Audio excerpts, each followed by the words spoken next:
ചേരാനെല്ലൂർ പഞ്ചായത്തിലെ ഒരു ഹരിതകർമ്മ സേനാംഗത്തെ നമുക്കിനി പരിചയപ്പെടാം. 62 വയസ്സുള്ള സുമതിയാണ് കഥാപാത്രം.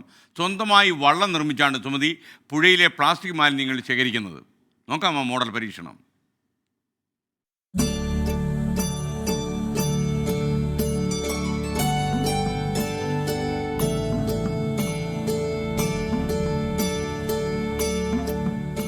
ആരൊക്കെ പുഴയിലേക്ക് വലിച്ചെറിഞ്ഞ മാലിന്യങ്ങൾ തേടിയാണ് സുമതിയുടെ യാത്ര.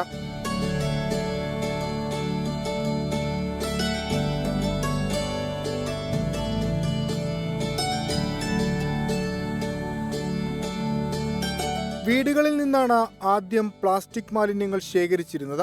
പിന്നീട് സ്വന്തമായി നിർമ്മിച്ചൊരു കൊച്ചു പൊന്തുവള്ളത്തിൽ പുഴയിലേക്ക് ഇറങ്ങി. വള്ളം നിർമ്മിച്ചതും പാഴ്വസ്തുക്കൾ കൊണ്ട് തന്നെ. ബോട്ടിന് ചിലവായിട്ടുള്ളത് 2 സെല്ലോട്ടോപ്പ് മേടിച്ചിട്ടുണ്ട് ഞാൻ, വലിയ ചുറ്റാനായിട്ട്. അത് പിന്നെ വീടുകളിൽ നിന്ന് തന്നെ കുപ്പികളാണ്. കുപ്പികളെന്ന് പറഞ്ഞാൽ വലിയ ഷോഡ മേടിച്ചു തന്നെ വലിയ കുപ്പിയില്ലേ, അതാണ് ഞാൻ ആദ്യം എടുത്തത്. വെള്ളക്കുപ്പിയാണെങ്കിലും അത് പോയി. ഇതാകുമ്പോൾ ചളങ്ങില്ല. അങ്ങനെ ഊതി വീർപ്പിച്ച് അതിൻ്റെ ഉള്ളിലേക്ക് ഏറി കയറ്റി അടച്ചു വെച്ചിട്ടാണ് ചെയ്യണത്. ആ 3 കുപ്പി വെച്ചിട്ട് ഇത് വലിഞ്ഞു കെട്ടും. അങ്ങനെ വെള്ളം കയറാത്ത രീതിയിൽ 3 ലെയറായിട്ടാണ് അടുക്കിയാണ് വെച്ചേക്കണത്. ഒരു 100ഓളം കുപ്പികളുണ്ടാവും ഇതിൻ്റെ അകത്ത്. ഇതൊരു ജോലി മാത്രമല്ല സുമതിക്ക്. ഒരു കാലത്ത് കുടുംബത്തിന് അന്നമൊരുക്കിയ പുഴയോടുള്ള സ്നേഹമാണ്, പുതുതലമുറയോടുള്ള കരുതലാണ്. ഈ പുഴയിൽ തന്നെ ഞങ്ങൾ മീൻ പിടിച്ച് കുടുംബം കഴിഞ്ഞിട്ട് വെച്ചാണ് മീൻ പിടിച്ചിട്ട് വിറ്റ് ഞങ്ങളുടെ കുടുംബം കഴിഞ്ഞത് അങ്ങനെയായിരുന്നു. ഇപ്പോൾ പുഴയിൽ മീനും ഇല്ല. ഇങ്ങനെയുള്ള പുഴ ആകെ മലിനായി കിടക്കണേന്ന്. എനിക്കിപ്പോൾ ചെയ്യാൻ പറ്റുന്നത് ഈ പുഴയിൽ ഒഴുകി തന്നെ പ്ലാസ്റ്റിക്കും കുപ്പികൾ, തെർമോക്കോൾ, അങ്ങനെ കുറേ ഒരുപാട് സാധനങ്ങൾ വരുന്നുണ്ട്. അതൊക്കെ ഒന്ന് എടുത്ത് പുഴ ഒന്ന് വൃത്തിയാക്കുക.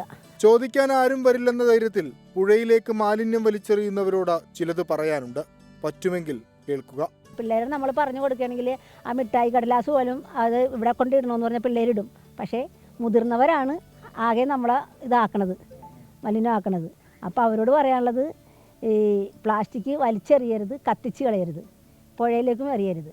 ഹരിതകർമ്മ സേനാംഗങ്ങൾ അപ്പോൾ ഞങ്ങൾ വീട്ടിൽ വരുമ്പോൾ 50 രൂപ ഫീസ് തന്ന് നിങ്ങളുടെ വീട്ടിലുള്ള എന്ത് സാധനമാണെങ്കിലും, തുണി ആയിക്കോട്ടെ, ചെരുപ്പായിക്കോട്ടെ, കുപ്പിച്ചില് വരെ ഞങ്ങൾ എടുക്കുന്നുണ്ട്.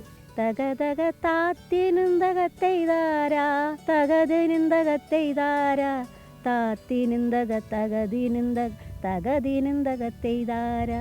സുമതി ചേച്ചിയെ പോലുള്ള ആൾക്കാരൊക്കെ ഉള്ളതുകൊണ്ടാണ് ഇപ്പോഴും നമ്മുടെ നാട്ടിലെ പുഴയും തോടും ഒക്കെ അല്പമെങ്കിലും വൃത്തിയായി കിടക്കുന്നത്. അപ്പോൾ ഈ പുഴയിലേക്കും തോട്ടിലേക്കും ഒക്കെ ഈ പ്ലാസ്റ്റിക് മാലിന്യം വലിച്ചെറിയാൻ തയ്യാറെടുക്കുന്ന ആളുകൾ, ഇവരുടെയൊക്കെ മുഖം ഒന്ന് ഓർത്താൽ വളരെ നന്നായിരിക്കും. കൊച്ചിയിൽ നിന്ന് സച്ചിൻ ചന്ദ്രയ്ക്കൊപ്പം വിഷ്ണു സുരേഷ്, 24.